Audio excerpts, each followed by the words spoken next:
Ya, shalom, selamat pagi Bapak Ibu Saudara yang saya kasih di dalam nama Tuhan Yesus Kristus. Kembali lagi, sebelum kita beraktivitas, kita akan mendengarkan renungan firman Tuhan. Karena kita tahu Bapak Ibu, firman Tuhan itu kekuatan. Firman Tuhan itu selalu membuat kita tenang saat kita menghadapi permasalahan. Nah, kita akan lihat Bapak Ibu pada pagi hari ini, firman Tuhan saya beri judul atau saya beri tema Teduh di Tengah Badai. Hal yang mungkin sangat bertolak belakang Bapak Ibu ya.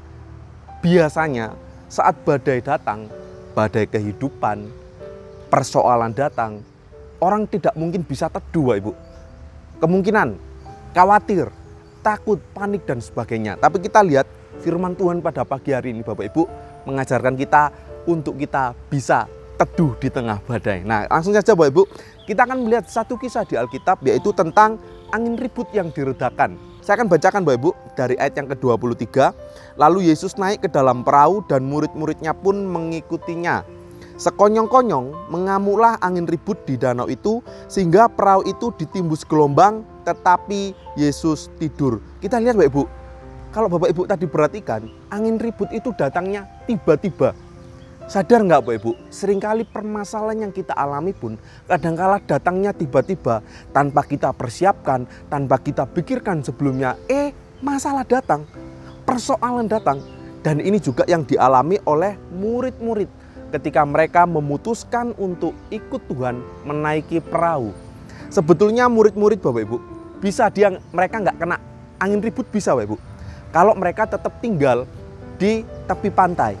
Tapi Bapak Ibu nanti akan lihat, ketika mereka ikut Tuhan, sekalipun mengalami angin ribut, tapi ada mujizat di sana. Dan kita akan lihat Bapak Ibu, yang kita lakukan seharusnya ketika badai itu datang, apa Bapak Ibu?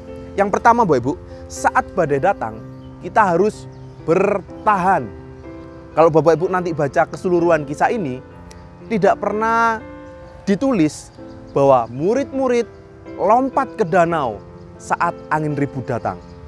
Mereka tetap bertahan di perahu Bapak Ibu. Mereka nggak mau lompat Bapak Ibu. Mereka tetap bertahan di perahu. Nah, harusnya ini juga menjadi pelajaran kita Bapak Ibu. Saat kita menghadapi badai, saat kita menghadapi angin ribut Bapak Ibu, jangan pernah lompat dari perahu. Kenapa? Di perahu itu ada Tuhan Yesus Bapak Ibu. Berarti saat kita melompat, saat kita tinggalkan perahu, kita tinggalkan Tuhan Bapak Ibu. Jadi mari Bapak Ibu, saat badai datang tetap tinggal di perahu bersama dengan Tuhan Yesus. Kan banyak Bapak Ibu, kita lihat contoh orang-orang percaya, orang-orang Kristen ketika badai datang, ketika persoalan datang, tinggalkan Tuhan Bapak Ibu.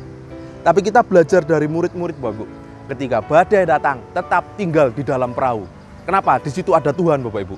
Jadi jangan pernah tinggalkan Tuhan saat badai datang.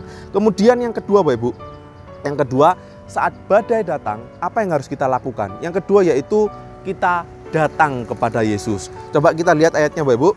Di Matius pasal yang ke-8 tadi, saya akan bacakan di ayat yang ke-25. Maka datanglah murid-muridnya membangunkan dia. Katanya, Tuhan tolonglah kita binasa. Mungkin murid-murid masih manusia Bapak Ibu. Mereka alami ketakutan iya. Mereka alami kekhawatiran, takut mati iya Bapak Ibu. Tapi Bapak Ibu kita lihat, saat badai datang, saat ketakutan datang, mereka minta tolong kepada Tuhan. Menjadi pertanyaan kita Bapak Ibu, saat permasalahan datang, saat masalah kesulitan datang, kita kemana Bapak Ibu? Apakah masih datang kepada Tuhan? Apakah masih berdoa kepada Tuhan? Apa tidak sama sekali? Kita akan belajar pada pagi hari ini, saat masalah datang, persoalan datang, kita juga datang kepada Yesus. Kita datang kepada si pembuat mujizat. Kita datang kepada seorang Tuhan yang mampu membuat badai itu tenang. Nanti kita akan lihat Bapak Ibu. Sebagai yang terakhir Bapak Ibu, saat masalah datang, saat badai datang, apa yang harus kita lakukan? Jelas di ayat ini, mengapa murid-murid datang kepada Yesus? Karena mereka percaya.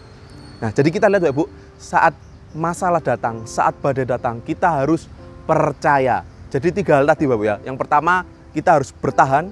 Yang kedua, kita datang kepada Yesus. Yang ketiga, kita percaya kepada Yesus. Mengapa Bapak Ibu? Di ayat yang ke-26, ia berkata kepada murid-murid, mengapa kamu takut, kamu yang kurang percaya? Sebetulnya mereka ada ketakutan Bapak Ibu.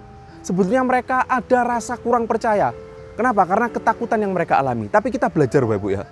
Kalau murid-murid mungkin ada rasa kurang percaya, maka kita harus percaya kepada Tuhan. Mengapa? Lalu bangunlah Yesus menghardik angin dan danau itu, maka danau itu menjadi teduh sekali. Siapa yang membuat teduh Bapak Ibu? Tuhan.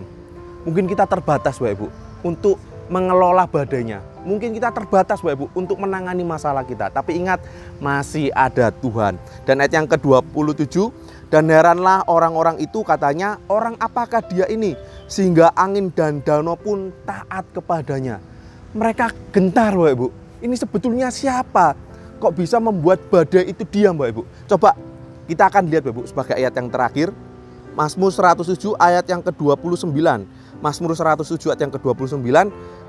Dibuatnyalah, ini di sini huruf besar, dibuatnyalah badai itu diam sehingga gelombang-gelombangnya tenang. Yang bisa membuat badai diam itu cuma Tuhan Bapak Ibu.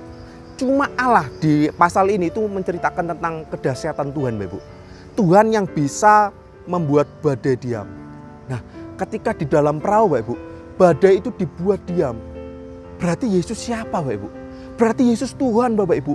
Karena yang bisa membuat diam badai itu cuma Tuhan. Dan Yesus lakukan itu. Maka nggak heran murid-murid pada waktu itu menjadi gentar Bapak Ibu.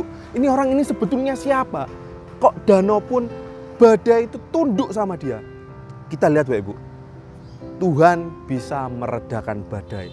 Dan membuat kita teduh sekalipun ada badai. Mari Bapak Ibu, 3 hal tadi, ketika masalah datang, ketika badai datang, tetap bertahan. Datang kepada Yesus dan percaya kepada Yesus. Tuhan memberkati. Mari kita berdoa. Tuhan Yesus, terima kasih pada pagi hari ini kami ucap syukur Tuhan. Kembali lagi firman-Mu datang dalam kehidupan kami Tuhan. Mungkin kami sebagai orang percaya kehidupan kami tak lepas dari badai. Kehidupan kami tak lepas dari angin ribut. Kehidupan kami tak lepas dari masalah dan tantangan. Tapi kami mengucap syukur Tuhan. Karena Engkau Allah yang hidup. Karena Engkau Allah yang berkuasa Tuhan. Engkau mampu Tuhan untuk meredakan badai. Dan kami percaya Tuhan, masalah-masalah kami pun Tuhan mampu untuk atasi. Terima kasih Tuhan, biarlah firman-Mu itu senantiasa menjadi rema dalam kehidupan kami.